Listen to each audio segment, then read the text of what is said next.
They mocked her from the dining table, inside the house she paid for. Margot Pierce, ex-wife, former stepmother, and silent co-signer, didn't argue.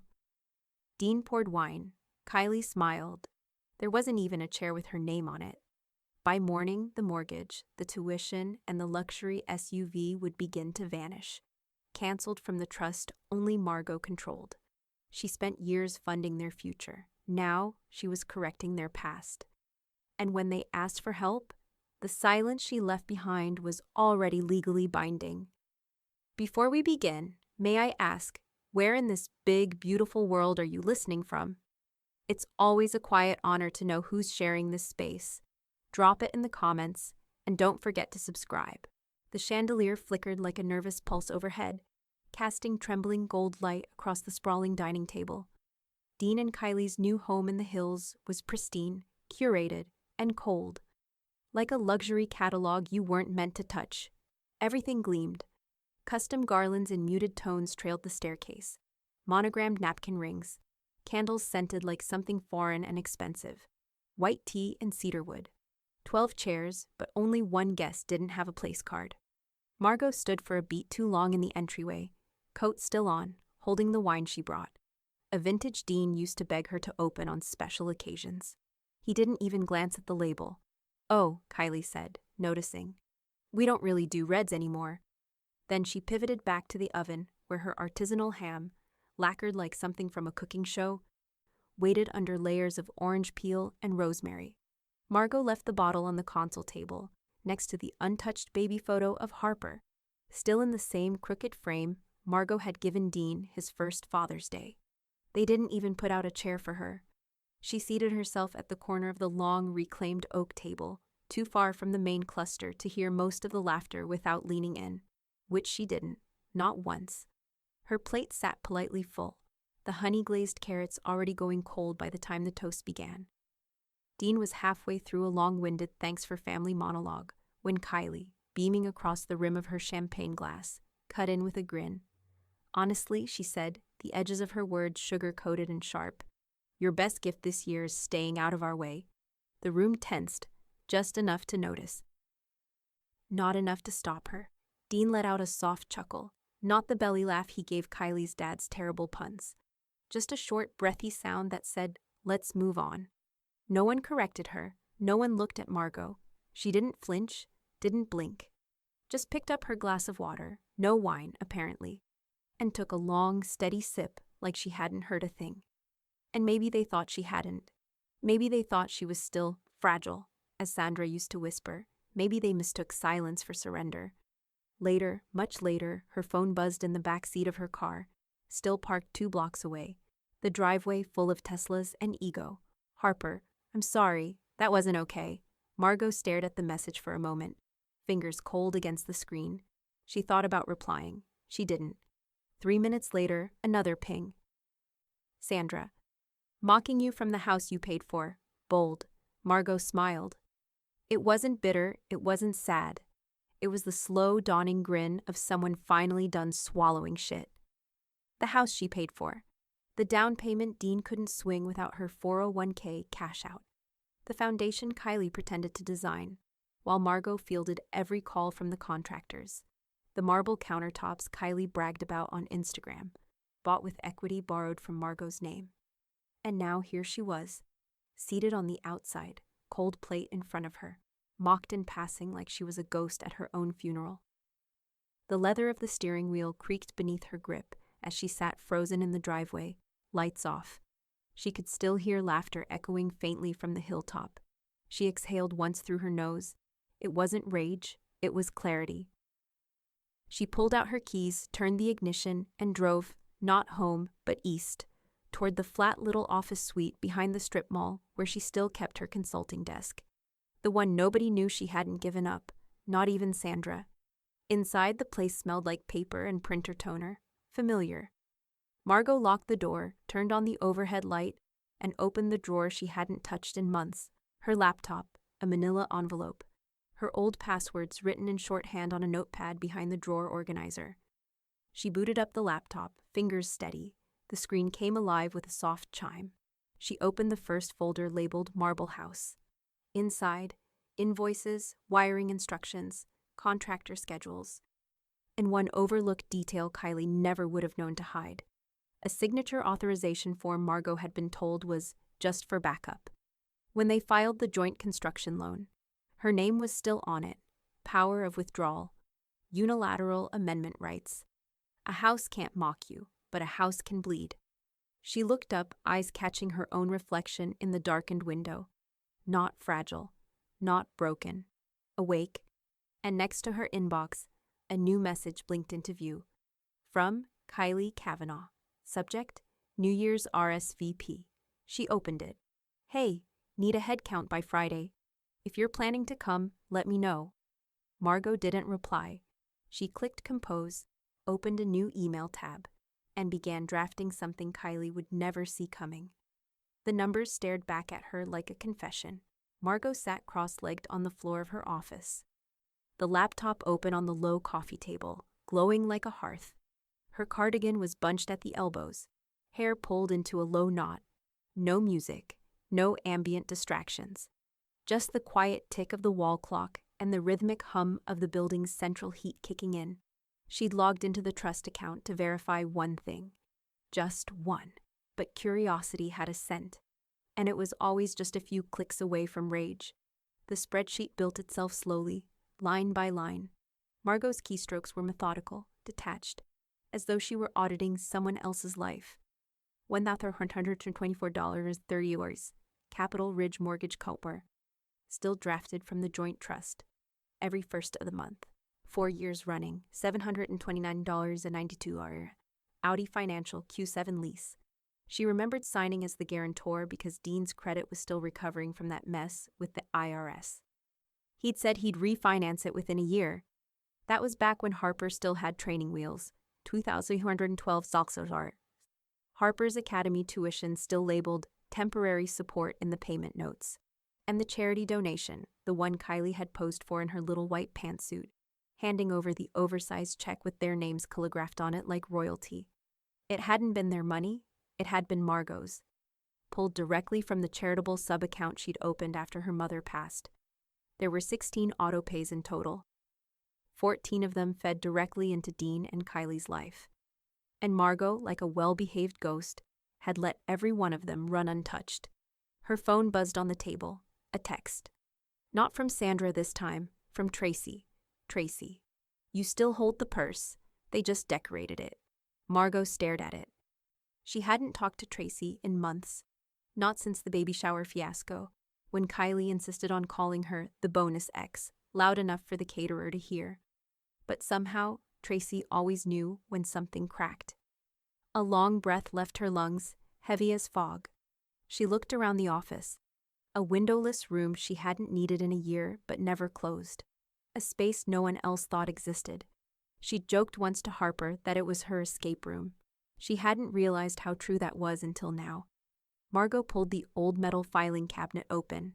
The top drawer screeched. Inside, paper statements, outdated password logs, a printed copy of the trust documentation, annotated in red pen. She flipped to the second page. Margot Elaine Pierce, primary trustee Dean, had begged to be included when they set it up. We're building a life together, he'd said. This is how real families do it. But he hadn't read the fine print. Co-beneficiary? Sure. But control? Control had always stayed with her. She returned to the laptop and typed out a new worksheet, immediate cancellations.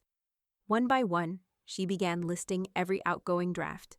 Revoke Audi authorization, suspend private school payments, freeze joint account activity until review with each entry. The air felt a little lighter. The fourth line paused her. Mortgage. Her finger hovered over the trackpad. That house, that dinner, that joke. Margot hadn't even known she could feel this cold without crying, but she didn't freeze it. Not yet, not this one. Instead, she opened her text thread with Sandra, the only person who knew the whole map. The betrayal, the loss, the months of therapy when Margot couldn't eat a full meal without shaking. She typed, Margot, did you know I'm still covering their mortgage? The reply came fast. Sandra, you're what? Margot, and Harper's tuition, and the car Kylie drives, every month. Quiet, automatic. Like I'm the bank and didn't know it. A pause. Then, Sandra. End the withdrawals. Let them feel what out of your way really means. Margot stared at those words. Not bitter, not vengeful. Clear. She tabbed back to the spreadsheet. Her hand moved steadily, mouse hovering over the mortgage draft. This time, she clicked Edit. Then, terminate after 30 days. Let them panic next month, not now. Let them feel the illusion hold a little longer, until it didn't. She saved the changes. The silence in the office felt different now. Not hollow, not oppressive. Clean.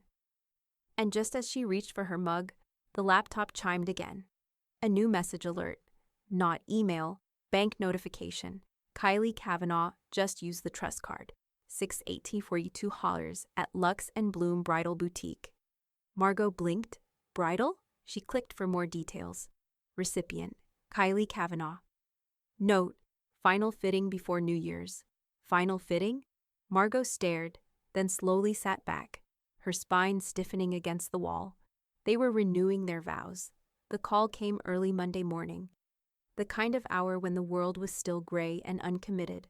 Margot was halfway through her second cup of coffee, the quiet hum of her office printer filling the space. A clean week ahead. No auto payments, no surprises. Just the slow rhythm of a life she finally owned again. Then her phone lit up. Dean. For a second, she almost didn't answer. The name still triggered something low in her gut. Not grief, not nostalgia. Just the dull memory of obligation. She let it ring once more, then pressed accept. Hey, he said. Voice too casual. Weird thing, the mortgage payment bounced. Got an email this morning. You didn't touch anything, did you? Margot leaned back in her chair. You got the notice? Yeah, it says payment source invalid. Probably the bank. Happens sometimes. His tone was light, like small talk about weather, but she could hear the faint edge under it. That subtle panic when something comfortable slips. I'm sure they'll fix it, he said quickly. Just wanted to check your side too, since it runs through, well, you know. Margot smiled into the quiet. Oh, I know. He waited, as if expecting her to laugh it off. When she didn't, the silence between them lengthened. You didn't, he started. I didn't what? She asked evenly. Before he could find an answer, the call dropped. Or maybe she ended it. It didn't matter. 10 minutes later, the phone rang again. This time, Kylie. Her name glowed in that pink bubble Margot had always hated. Kylie Kavanaugh. Margot swiped to answer, voice steady. Hello? Margot? Hi. The syrup in her tone was unmistakable. Hey, I just wanted to check. Are you sure your account's okay? The bank said there was a hiccup, and I know you handle those transfers. Margot turned slowly toward the window, sunlight just touching the edge of the blinds. Yes, she said. It's finally perfect. Oh, Kylie replied, the brightness dimming for a fraction of a second. Perfect?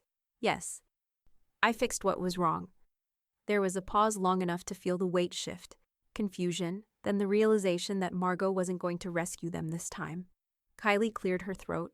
Well, I'm sure Dean can sort it out. You know how these systems get. I do, Margot said softly.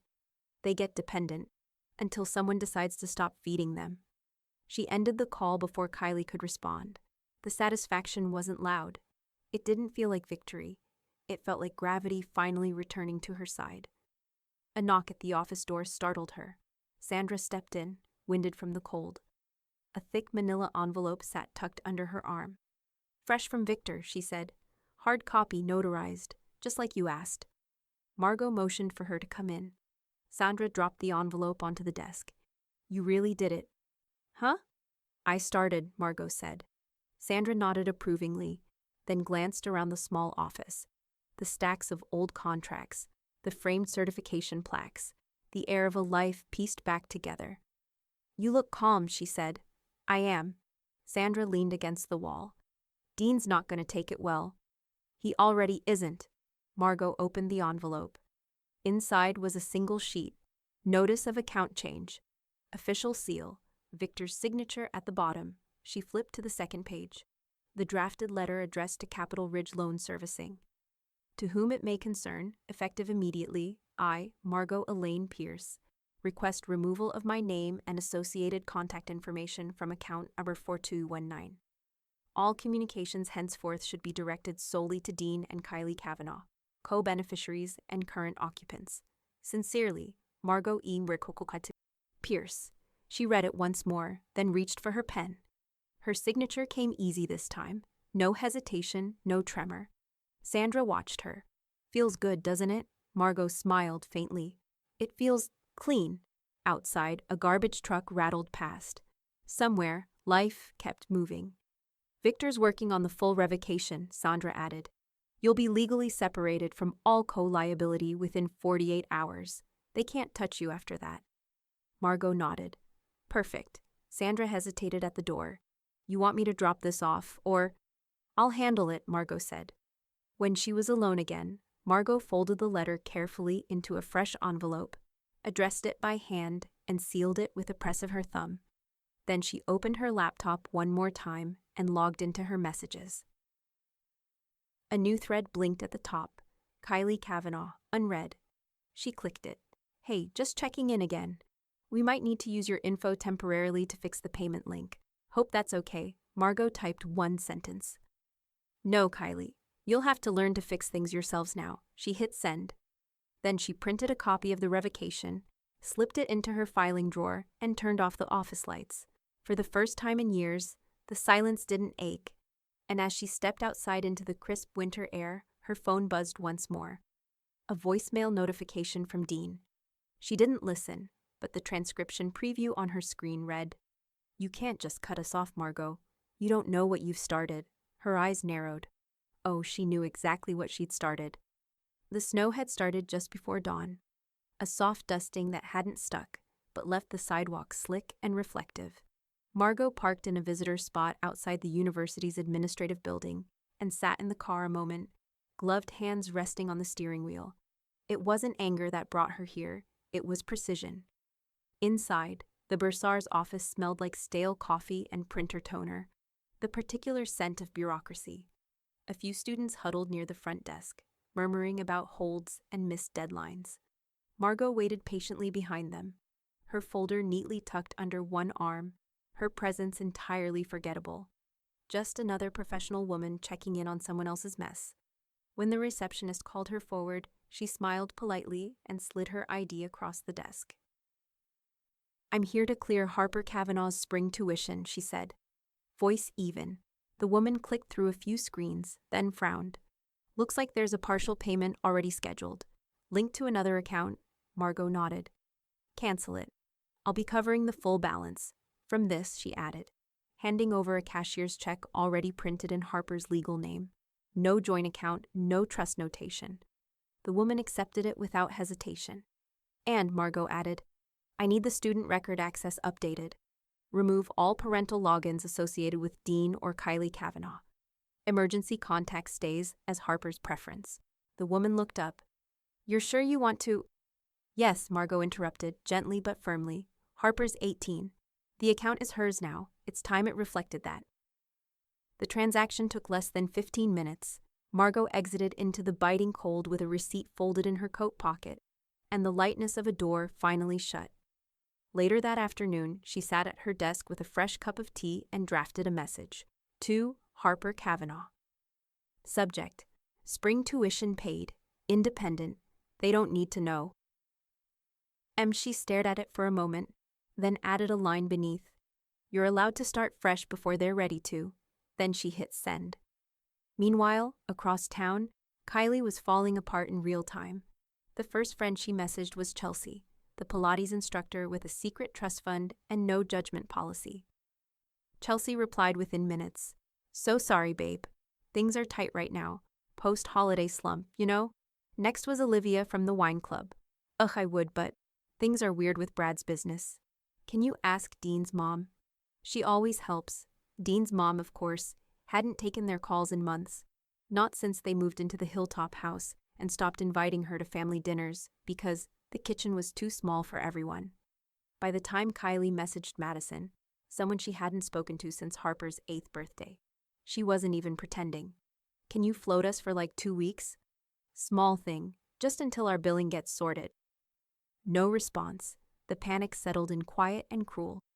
Kylie sat on the edge of their velvet sofa, staring at her phone like it might offer absolution. It didn't. Across town, Dean swiped his card for lunch with a potential investor. One of those sleek downtown types who wore turtlenecks in winter and talked about diversifying holdings, like he was narrating a podcast. The waitress returned a moment later, awkwardly polite. "Sorry, sir, the card didn't go through. Do you have another?" Dean blinked. "It's a corporate card. Try again." She did. Same result. The investor raised an eyebrow, pretending not to notice, but Dean could feel the shift in air pressure. The unspoken judgment of a man who never had to explain himself at a lunch table. He fumbled for his wallet, trying a personal card next. That one worked. But it didn't matter. The silence over dessert said everything. That night, Margot and Sandra met at a little cafe tucked between a used bookstore and a barber shop that still accepted cash only. Sandra slid into the booth across from her, scarf still wrapped high. Dean called Victor. Margot sipped her tea. "I expected that." He asked if the revocation could be delayed for mutual benefit. Sandra snorted. Victor told him you've already taken on the full cost of that benefit for 4 years, and he could start shouldering his half now. Margot smiled. "Good." Sandra tilted her head. "You know what I love about this?" Margot looked up. "They downgraded your presence," Sandra said, her voice quiet but certain. "You downgraded their tier." Margot let the words settle, not a punch, not a slap, just the truth spoken like a verdict. Her phone buzzed on the table. A new email, no subject. From Harper. Message. "Thank you, I won't tell them. I'm not like them." Margot read it once, then again. She didn't respond. She just turned off her phone, leaned back in her chair, and let the silence stretch long and proud. And blocks away, in a quiet luxury home dimmed for the evening, Kylie opened the banking app again. The joint account read $0 Vals available. Then the overdraft text came in.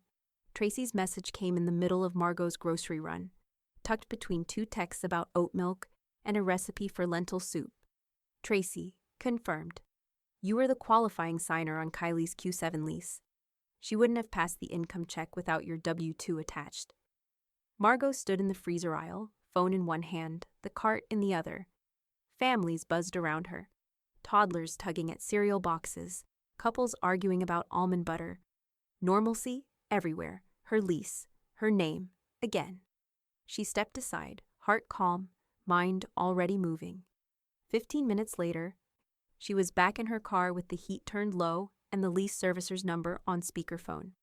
"Yes, Miss Pierce," the voice on the line confirmed. "The payment for January has not processed. We reached out to the secondary contact, but there's no authorized backup on file." "That's because I didn't authorize one," Margot replied. "Well, the auto-renewal clause. I'm ending it, right now. Remove my name from the agreement. I'm not co-signing another extension." A beat of silence. Paper shuffling. "We'd need written instruction to..." "You'll have it within the hour. And I'd also like the vehicle marked for repossession if no payment is made within the grace window," the clerk's voice caught slightly. "Ma'am, it's a luxury vehicle." "I'm aware," Margot said. "Let me know if they decide to start treating it that way." She hung up. By the time she pulled into her driveway, the official cancellation email had landed in her inbox. She signed and sent it back without rereading. 2 hours later, the silver Audi Q7 sat quietly at the end of Dean and Kylie's circular drive, gleaming and unpaid for, a trophy of someone else's credit. That night, Kylie exploded. Not in person, not through any direct message. She took to Instagram instead. A carousel of curated chaos. A blurry photo of a latte, a crying selfie, and a block text slide that read, "When older women weaponize money instead of healing their bitterness. We see you." The caption was worse. "Some of us are just trying to raise a family. Some of us didn't grow up with silver spoons or trust funds. Some of us had to marry into that world and then got left holding the emotional baggage. But sure, punish us because you're bored." Mature. Margot read it once, then closed the app. No screenshot. No reply. She made a cup of tea instead, chamomile and honey, and turned on the porch light for no one. Kylie's post racked up a few heart-eyed emojis from her old yoga friends and a dozen empty "You got this" comments. But by morning, it had been quietly deleted. Sandra noticed. She dropped by Margot's office just after lunch, coat draped over one arm and an iced coffee in the other. She didn't bother knocking. "Did you see the meltdown?" Margot glanced up from her planner. "Which one?" "Kylie's PR stunt on Instagram. She deleted it already. It was unhinged." Sandra grinned. "Accused you of an elder overreaction. I almost screenshotted it, but figured silence would burn louder." "It will," Margot said. "It already is." Sandra sat across from her, stretching her legs out like she lived there. "The silence is killing her more than a reply ever could." Margot didn't smile. Not fully. Just that subtle upturn at the corner of her mouth that meant good. "She's unraveling in real time," Sandra added. "And the best part is, she still doesn't know how far the fall goes." Margot clicked the cap back onto her pen. "She will." Just then, her phone buzzed on the desk. Unknown number, voicemail alert. Margot tapped it open without hesitation. The transcription loaded slowly. "Hi, this is Rachel from Ridgeway Leasing. We've made several attempts to reach your co-lessee, but there's been no response. We've now marked the vehicle as in pre-repo status. Please advise if there's been a mistake." Margot deleted it mid-sentence. No mistake. Outside, the winter sky was turning the color of bruised lavender, the kind of late afternoon light that warned of deeper cold to come.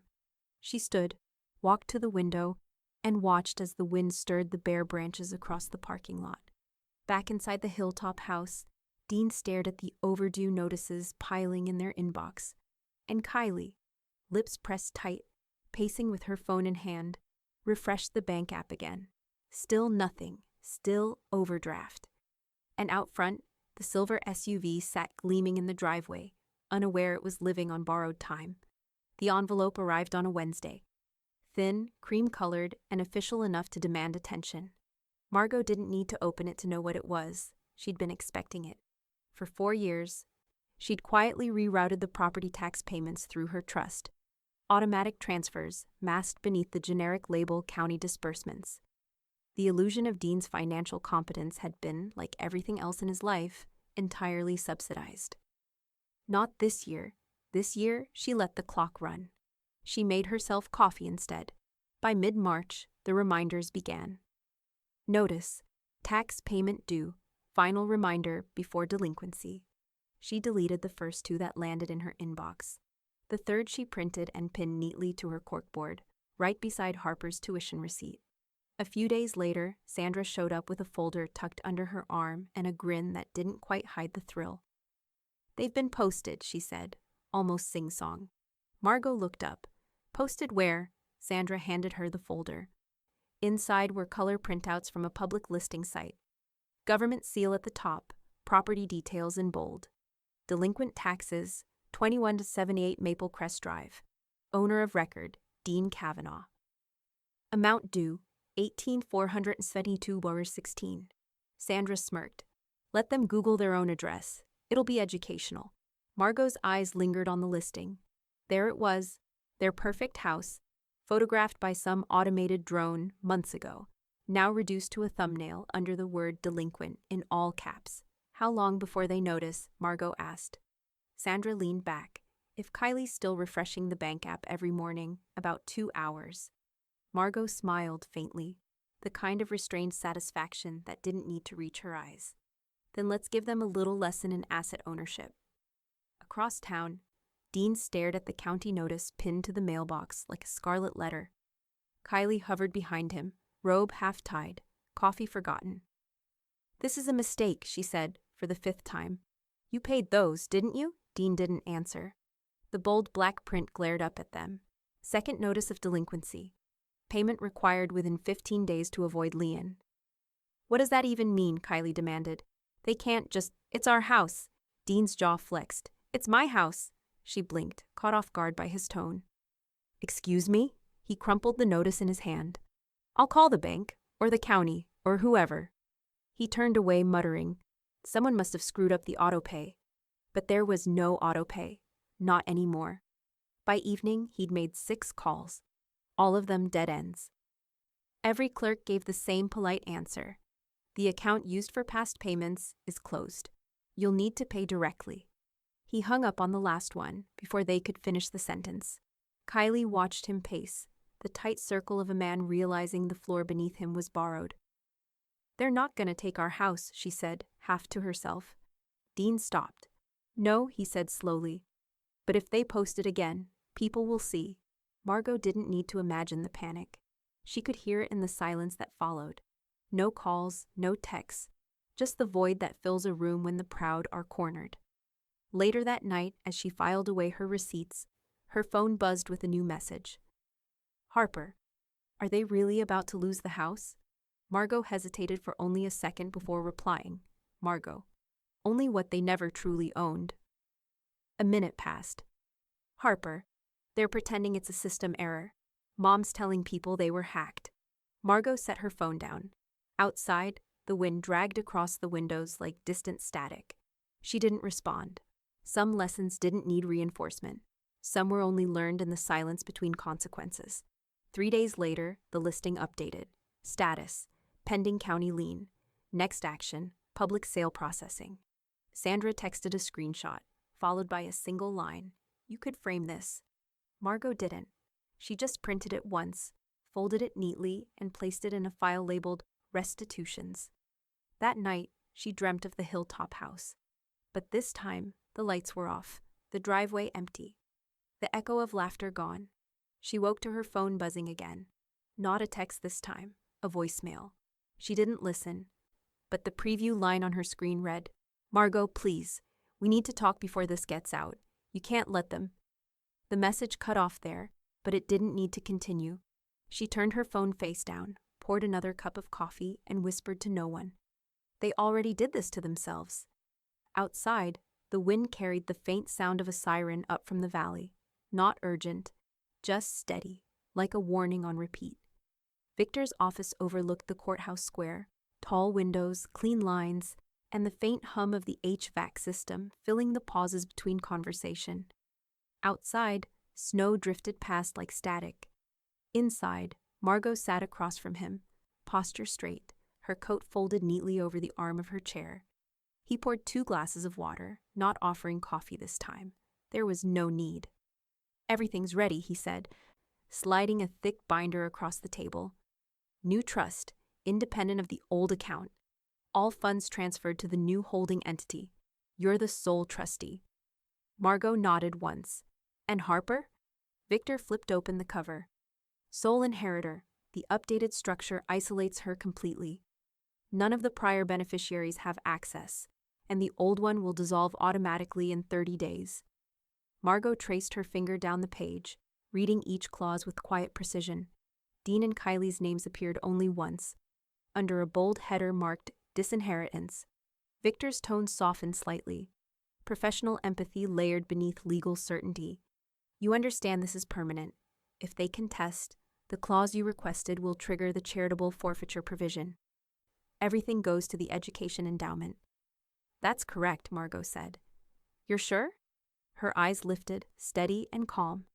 "I'm done building lifeboats for people who drilled holes in mine." Victor didn't argue. He just turned the document toward her, pen poised. The paper felt cool under her hand as she signed. Her signature flowed cleanly. Not shaky, not tentative. Just final. When she was done, Victor added his own mark, then pressed the notary seal with a solid, satisfying click. "There," he said. "Filed, notarized, and uploaded within the hour. I'll send certified copies to your safe deposit box."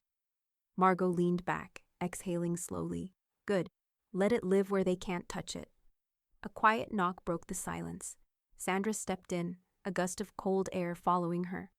She must have come straight from the parking lot. Cheeks pink, scarf still looped high around her neck. "I figured you'd be here," she said, closing the door behind her. "Victor never schedules you this early, unless it's surgical." Victor gave a small, knowing smile and excused himself, leaving the 2 women alone. Sandra crossed the room and looked down at the binder still open on the table. "So this is it?" "This is it." Sandra flipped through a few pages, eyes scanning the dense paragraphs. "You just built a wall out of paper." Margot's gaze lingered on the embossed lettering of her own name at the top of the page. "With their signatures all over the foundation." Sandra looked up. "Meaning?" Margot smiled faintly. Every loan, every joint form, every time they needed my approval to qualify. Their trail made this possible. Sandra let out a low whistle. You weaponized their dependence. No, Margot said softly. I ended it. She closed the binder with a quiet thud, a sound almost ceremonial. Outside, traffic rolled by, muted under the weight of falling snow. The world kept moving, unaware that two people's financial immortality had just been quietly erased. Sandra picked up one of the stamped copies. You're sure Harper's ready for this? She doesn't know yet, Margot admitted. She doesn't need to. Not until I'm gone. Sandra studied her for a moment. You're protecting her from them. I'm protecting her from becoming them.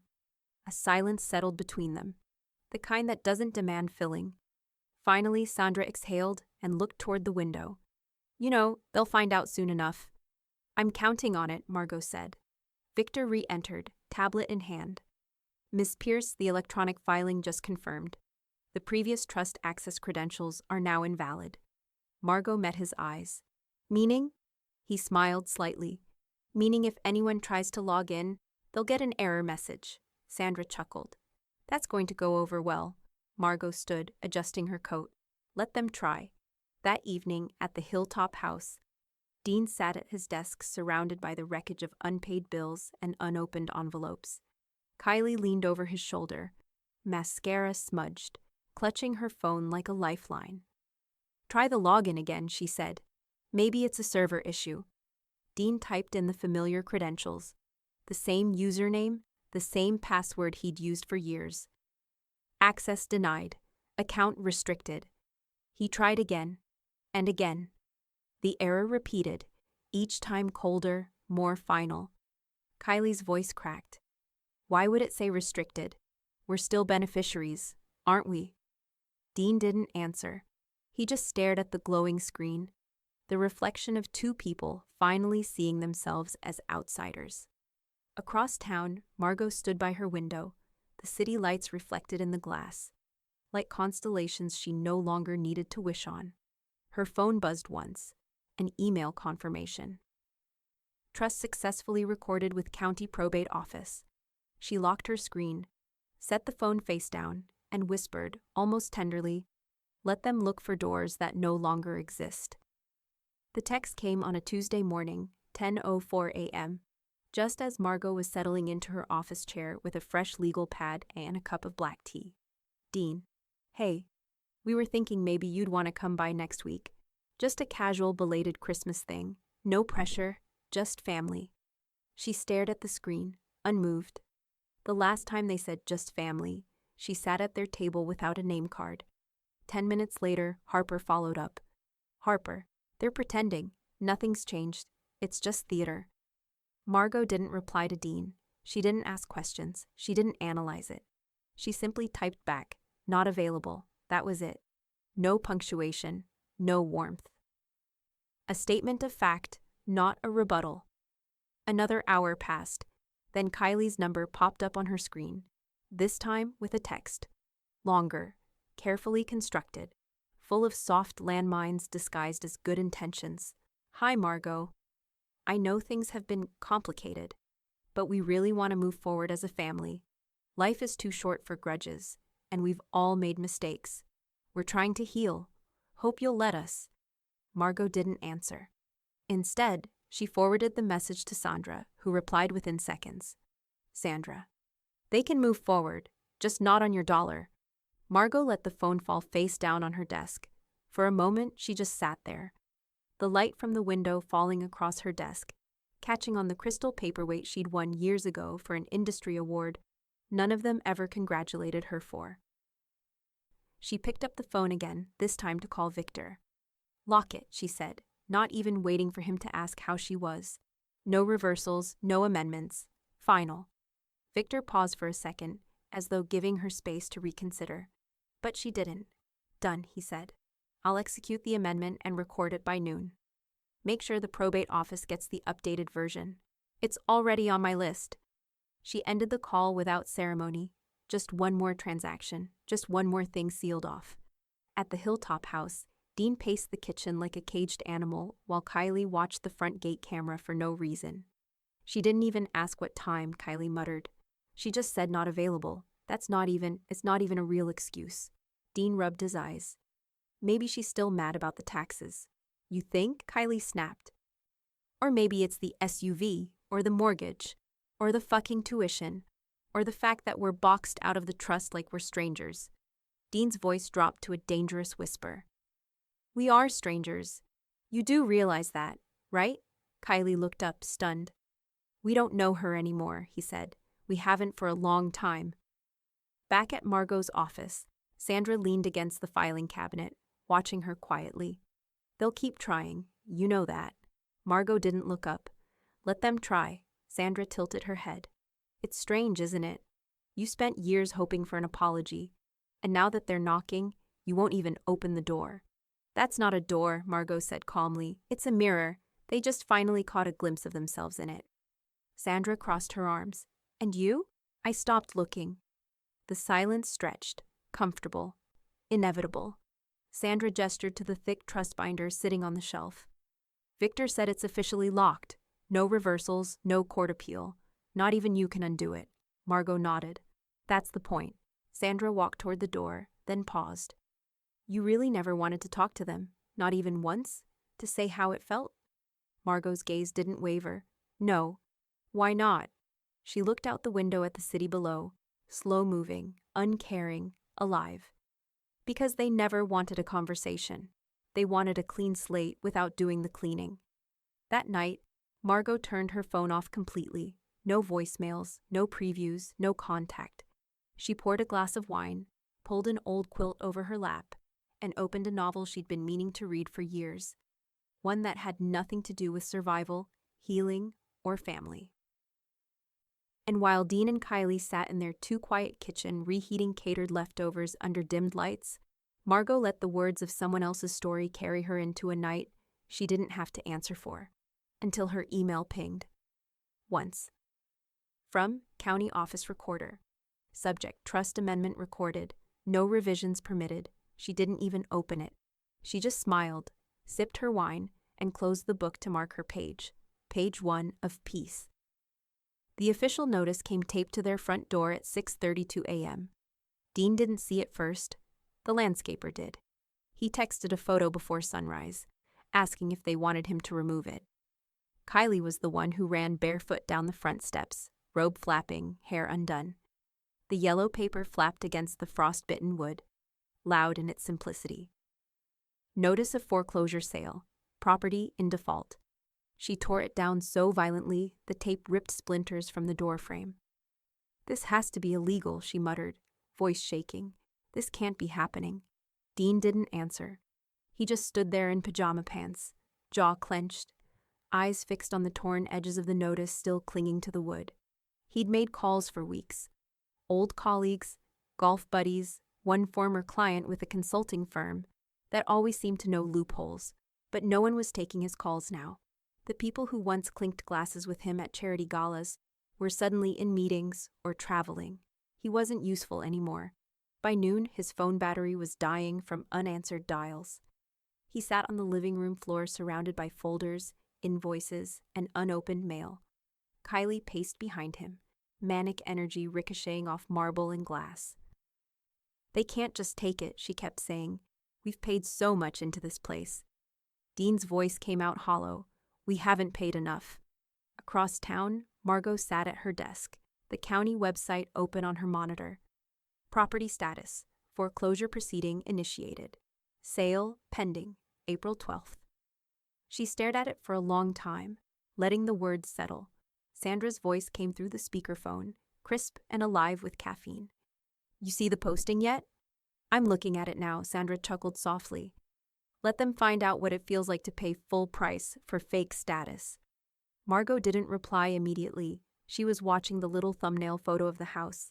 Pristine, symmetrical, still hiding its rot behind designer stonework. They wanted to live above everyone, she said quietly. Now they get to see what the ground feels like. Are you sure you don't want Victor to intervene? He could delay the sale. Technically, the title's still... No, Margot interrupted. The property won't be rescued. Not this time. Sandra was silent for a moment. Then, good. They built their empire out of borrowed signatures. Let them pay for the ink. Harper found out 2 days later. The university's financial aid office had sent her a courtesy notification, not as a student, but as an emergency contact on file. She'd read it twice before forwarding it to her mother with a short message. Harper, I heard about the foreclosure. Are they okay? Margot replied after a few minutes. Margot, they'll be fine, just finally paying market value for their choices. Harper, do you want me to stay with them? Margot's fingers hovered above the keyboard before she typed. Margot, no. Start looking for housing near campus. Quietly. Harper, you knew this was coming, didn't you? Margot didn't answer that one. She didn't need to. By the end of the week, the listing went public. Zillow, Realtor.com, even the county bulletin board. Public sale, 2178 Maple Crest Drive, luxury property in default. A bright red foreclosure banner framed the photo of their once pristine home, the same picture Kylie had proudly shared on social media the week they moved in. Champagne flutes raised, Dean's hand on her shoulder, the caption reading Dreams Built Together. Now, beneath that same photo, an auction date. Kylie saw it before breakfast and dropped her phone onto the countertop. It clattered, loud and ugly in the cavernous kitchen. She whispered it again. Like a prayer that refused to work, this has to be illegal. Dean didn't look up from the dining table where he sat, staring at the empty ledger of a man out of options. It's not, he said. It's just consequences. That night, snow returned, soft, relentless, covering the house in quiet disguise. Margot stood at her window, watching it fall. Her reflection looked almost peaceful now, the sharpness gone from her eyes, replaced by something steadier. Her phone buzzed once. Sandra again. Sandra. When it finally sells, will you watch the auction? Margot typed back. No, I already saw what I needed to. A pause. Then another message from Sandra. What's that? Margot looked out at the falling snow, her breath faint against the glass. Silence, she typed. And peace that no one had to buy. She set the phone aside. Outside, the snow kept falling. Soft, endless, unbothered by what it covered. And inside, somewhere far up the hill, Dean and Kylie sat in their darkened living room, waiting for the sound of something they'd never heard before. A knock they couldn't talk their way out of. The printer gave a soft mechanical whine before spitting out the sheet. Margot didn't rush to pick it up. She waited, letting the machine hum itself into silence. The paper was warm when she touched it. Kylie's Instagram post, time-stamped 3 days before the foreclosure notice had gone up. A photo of her on a rooftop bar, cocktail in hand, sunglasses perched on her head like a crown. The caption read, Manifesting elevation. Storms always pass. Resilience, Patyara, blessed. Margot stared at the hashtags longer than she should have. She slid the sheet into a manila folder marked with their last name in black ink. Redmond, Estate and Liabilities. The file was growing thick now. Contracts, emails, loan statements, screenshots, even a printed copy of that Zillow listing, its foreclosure banner still blaring in red ink like a scarlet letter. Victor's voice came through her speakerphone. Calm, efficient. My advice is still the same. Margot leaned back in her chair. No contact. Correct, he said. They'll try to provoke a reaction. Emotional leverage is the only currency they have left. Don't give them a market. She almost smiled. Almost. Victor's tone softened. You've done everything you were obligated to. Legally, morally, emotionally. I know. You sure you're not looking for a reason to go back in? Margot didn't answer right away. Her fingers traced the edge of Kylie's post again, pausing at the word blessed. Then she slid the folder shut. No, she said. I'm just making sure I never forget why I left. Later that evening, Harper's voice filled her phone in that familiar, slightly raspy tone. A voice memo, not a call. Harper never called anymore, not since the last fight between Kylie and Margot had boiled over during Parents' Weekend. Mom, I don't say this lightly, but a pause, a shaky breath. You've done more for me than they ever did. I see that now. And I'm sorry it took this long to mean it. Margot listened to it twice. On the second play, she closed her eyes. Then she archived the message, not deleting it, but saving it somewhere only she could hear when the nights stretched longer than they should.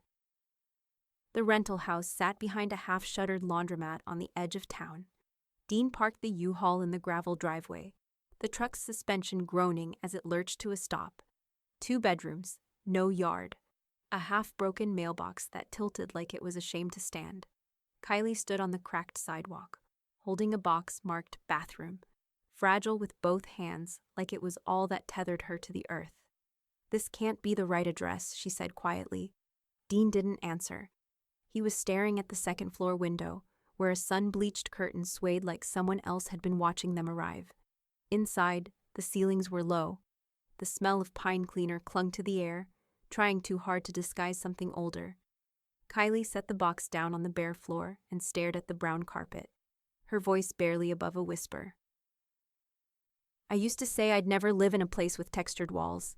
Dean dropped his keys onto the kitchen counter. The clang echoed in the silence, like something breaking. "Well," he said, "now we do." Sandra met Margot on a walking trail the next morning, crisp fall air, golden leaves scattered underfoot. Their coffee steamed in their hands, both half empty already.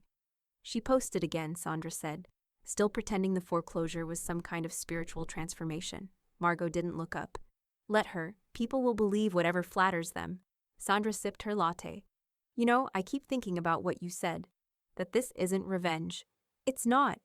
"You sure? Because from where I'm standing, it looks an awful lot like a reckoning." Margot finally looked over at her. There was no bite in her tone, just clarity. "I'm not punishing them," she said. "I just stopped protecting them." Sandra gave a low whistle. "That's what they'll never forgive you for. You were their lifeboat. They thought you were their anchor." Margot stopped walking. The wind picked up, swirling a few leaves into the air. She watched them fall. "I was," she said, "until I realized I was sinking with them." That night, Dean opened the closet in the smaller of the 2 bedrooms.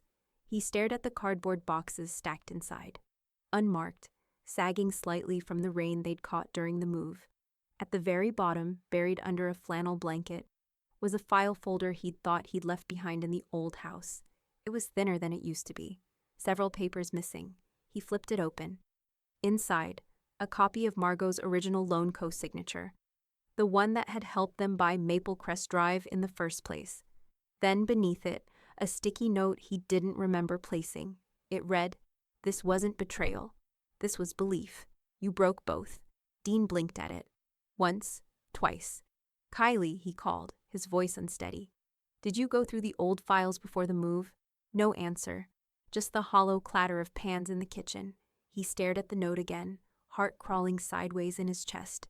Something was missing, and not just from the folder. Something they'd taken for granted.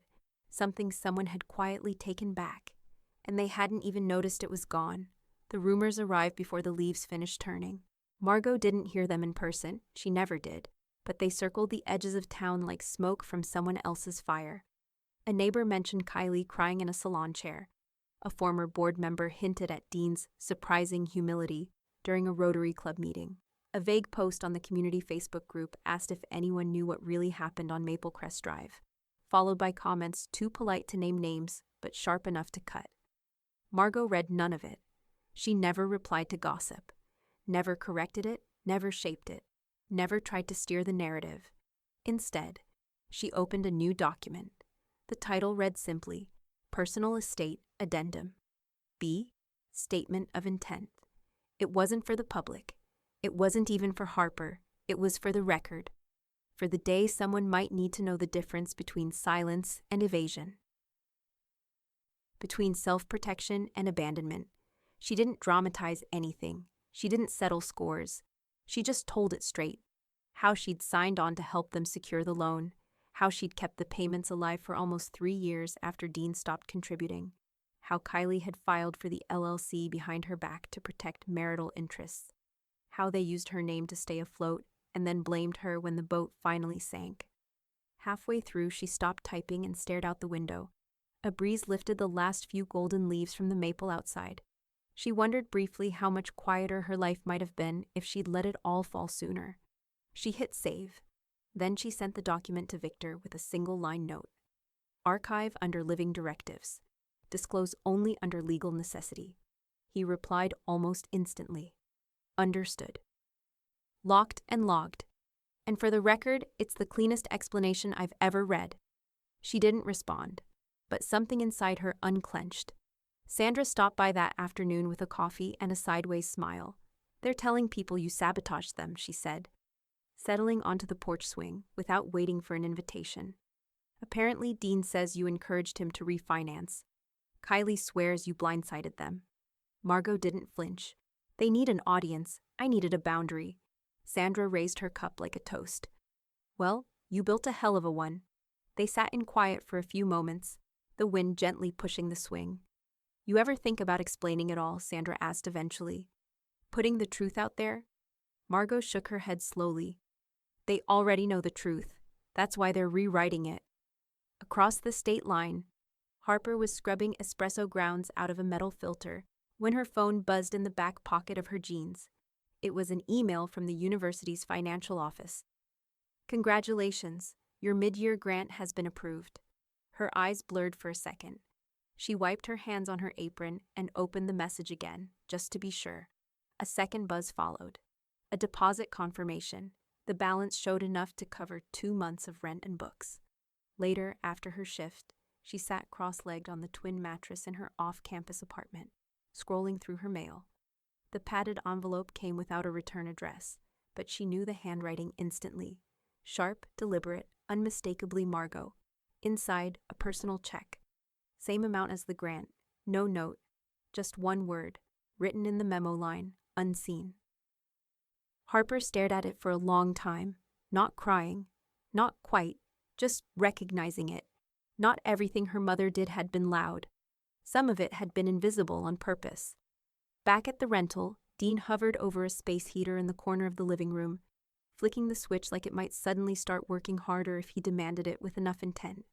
Kylie scrolled her phone in silence, her thumbs twitching with restless energy.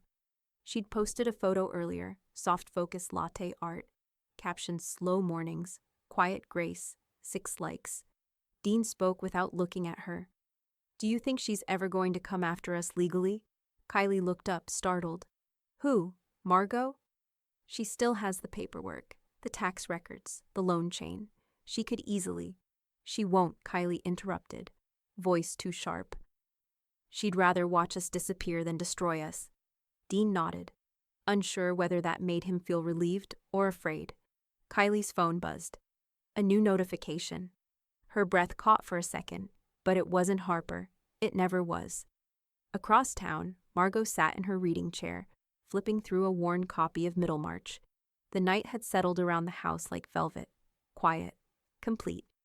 She closed the book halfway through a chapter, her eyes lingering on the sentence she'd just read.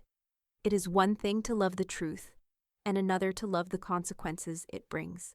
Her phone lit up on the end table. A number she didn't recognize. No message, just a call. She didn't answer, but her hand hovered over the screen, waiting to see if it would ring again. And something in her gut told her, next time, it would. It started the way desperate things often do, with a filing fee and a half-baked story. Kylie's attorney submitted the motion 2 days after Christmas. She'd insisted it wasn't an attack, just a petition for equitable reconsideration. A legal tantrum dressed in silk phrases. Victor read it in 10 minutes flat, lips pressed in a line, eyes unmoving as he scrolled. He called Margot the same afternoon. They're contesting the estate structure, he said, already clicking through folders on his desktop. Claiming you exercised undue influence over Harper and unjustly severed family support channels, whatever that means. Margot exhaled slowly. So they want the trust. They want your silence monetized. She didn't flinch. Then let's speak clearly. Victor filed the full record the next morning. Over 600 pages, trust terms, dated amendments, a digital ledger of every disbursed cent, and Margot's notarized disinheritance clause signed 5 months earlier, witnessed and confirmed. Nothing emotional, just contracts, timestamps, and truth.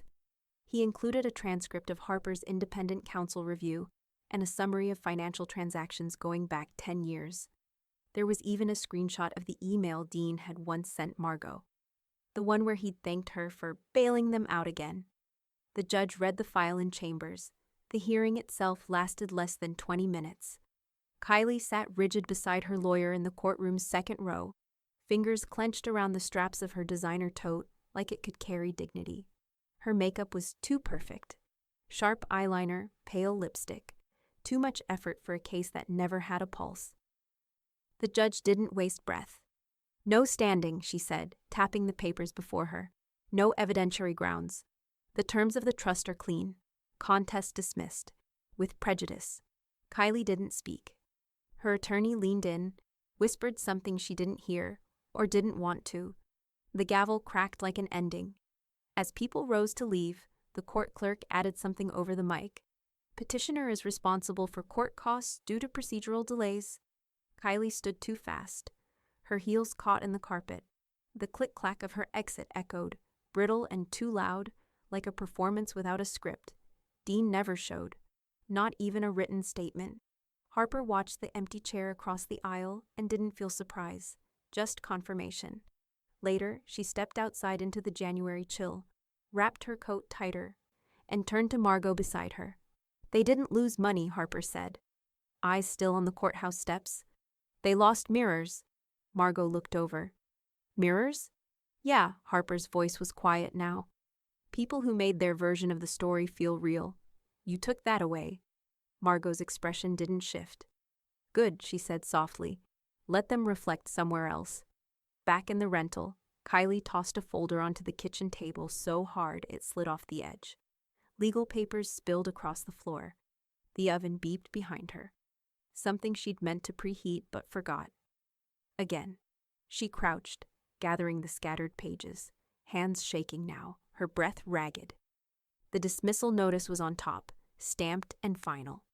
Dean sat on the worn sofa, a beer in one hand, remote in the other. He hadn't asked how it went. He hadn't even shaved. She stood and snapped. "Do you even care?" He didn't look up. "You didn't have a case." "That's not the point," she barked.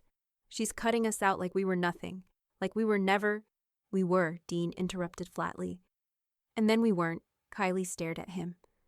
"You're really just going to sit there and let her erase us?" "She didn't erase us," he said, voice low, almost bored. "She just stopped writing us in."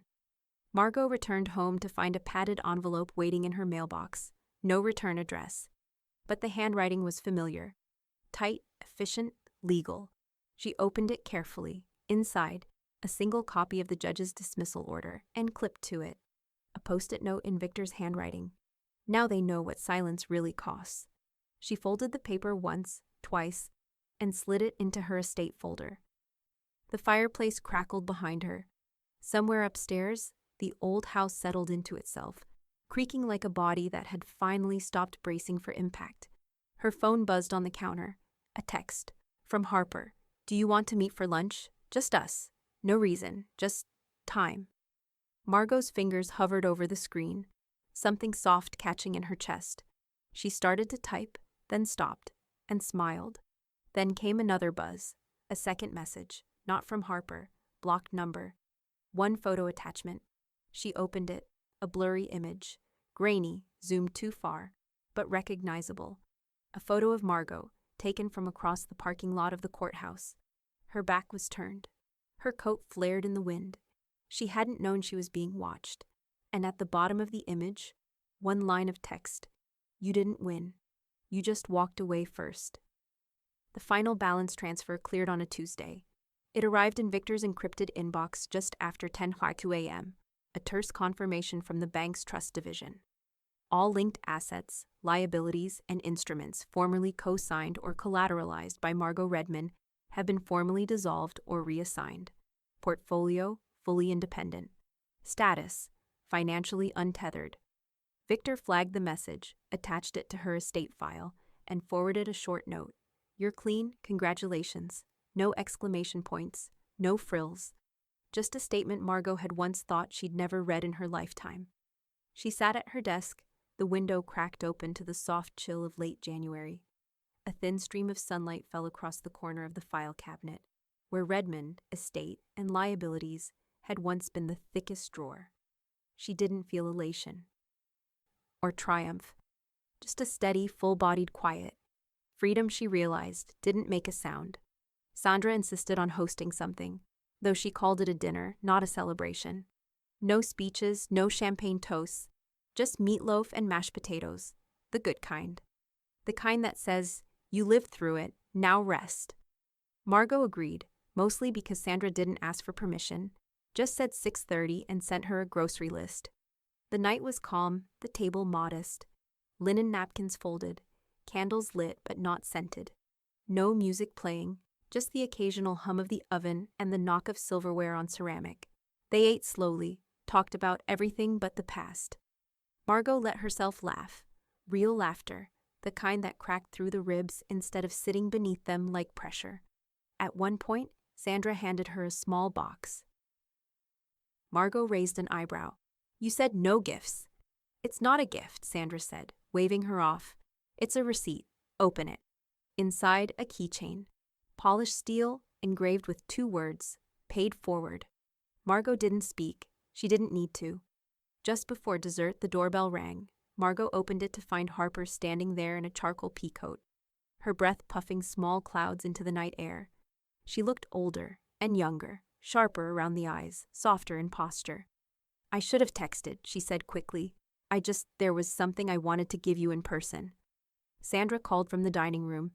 "She brought pie, kid. You're staying." Harper laughed, handed over the envelope, and kicked off her boots. Margot waited until they were alone in the kitchen before she opened it. Inside, a single page. The university's letterhead at the top. "Dear Ms. Redmond, we are pleased to inform you of your admission to our fall entering class. Juris Doctor program. Full tuition fellowship." Margot read the words twice before looking up. Harper shrugged, half defensive. "I wasn't sure I'd get in. I didn't tell you I applied because I didn't want to attach anything to it." Margot's voice, when it came, was a whisper. "You got in?" Harper smiled, nervous and proud all at once. "Guess someone else inherited the pen."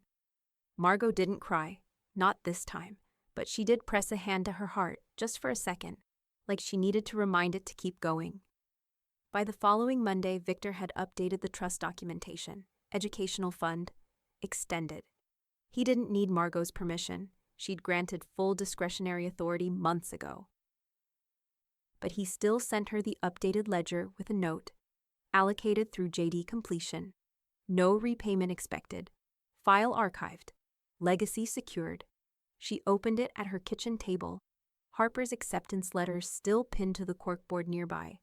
Next to it, the keychain Sandra had given her. The words gleamed under the morning light, "Paid forward." Across town, Kylie scrolled Harper's feed without blinking. The post was modest, just the law school acceptance letter, folded next to a cup of chamomile tea and a pair of tortoiseshell glasses. Beginning again, this time with ink of my own. Hundreds of likes, a dozen comments. One from a law professor Kylie vaguely remembered meeting once at a gala. She tossed her phone aside, then picked it back up. Opened messages, typed, deleted, typed again. She didn't hit send. In the silence, she turned toward the hallway mirror, studied herself, and whispered the question she hadn't dared ask aloud since the foreclosure. What do I look like without her? But the mirror didn't answer, and for the first time, Kylie realized it never had. The letter arrived on thick paper, cream-colored, heavy, the kind that pretended it was important no matter what it carried. Harper found it wedged between a campus flyer and a dental appointment reminder in her tiny off-campus mailbox. No return address, just her name in familiar, slanted handwriting. The envelope had that too careful look of something rewritten more than once. She didn't open it right away. Instead, she tucked it between 2 textbooks and carried it like a dormant flame.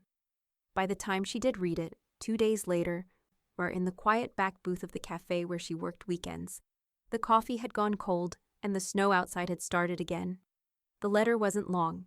It didn't beg or blame. Kylie's tone was what Harper recognized most.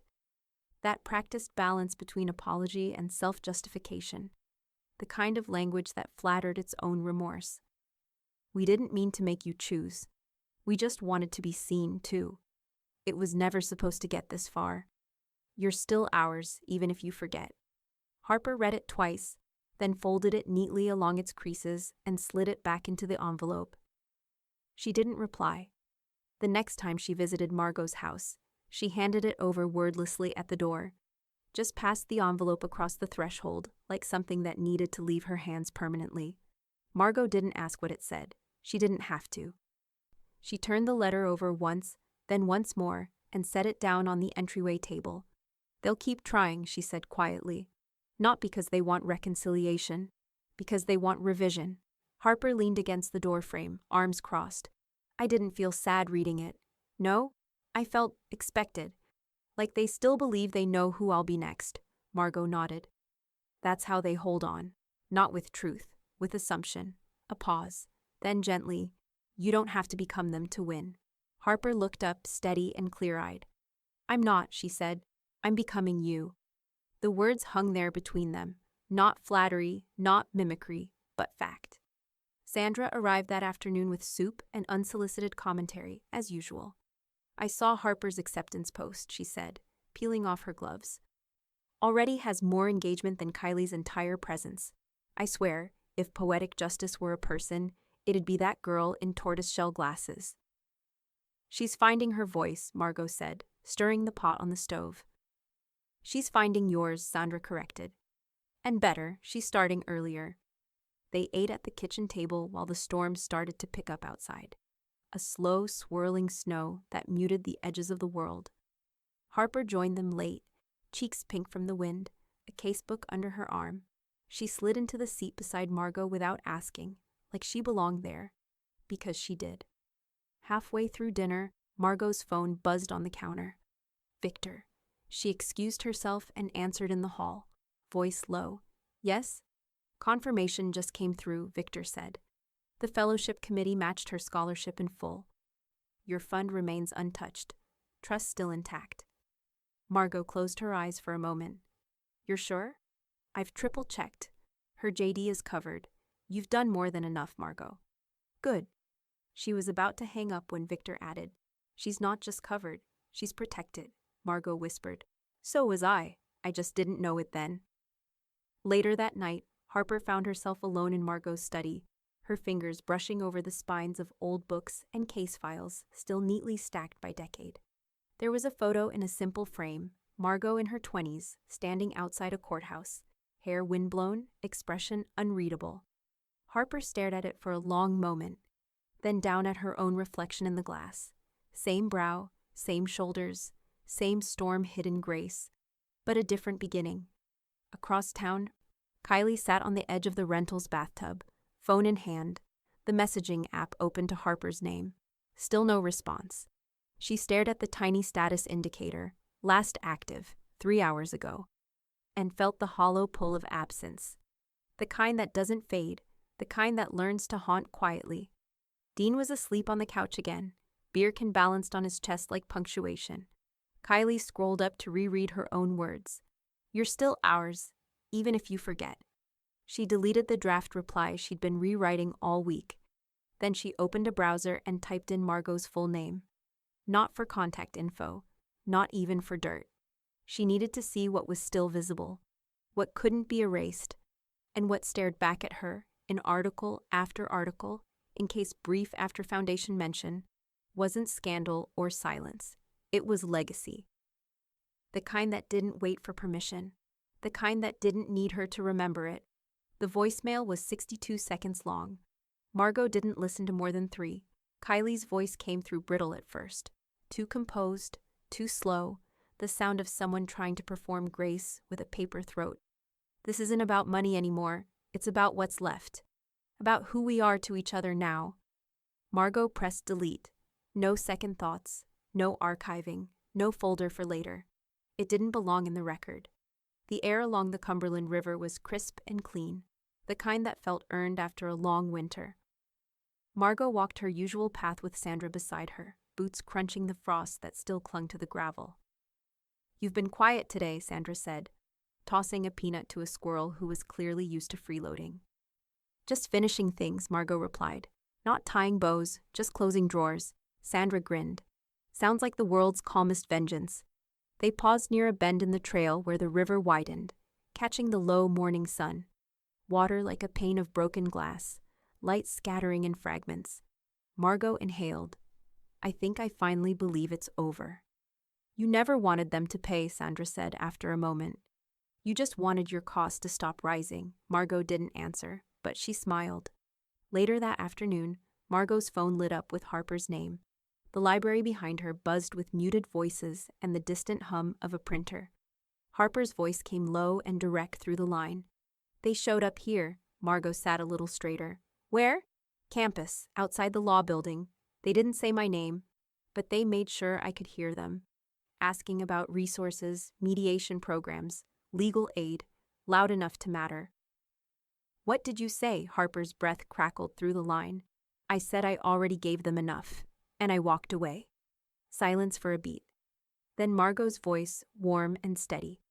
That's the best gift you could have given yourself. The last piece of the estate reorganization sat waiting in a new white binder. Margot opened it that evening at her desk.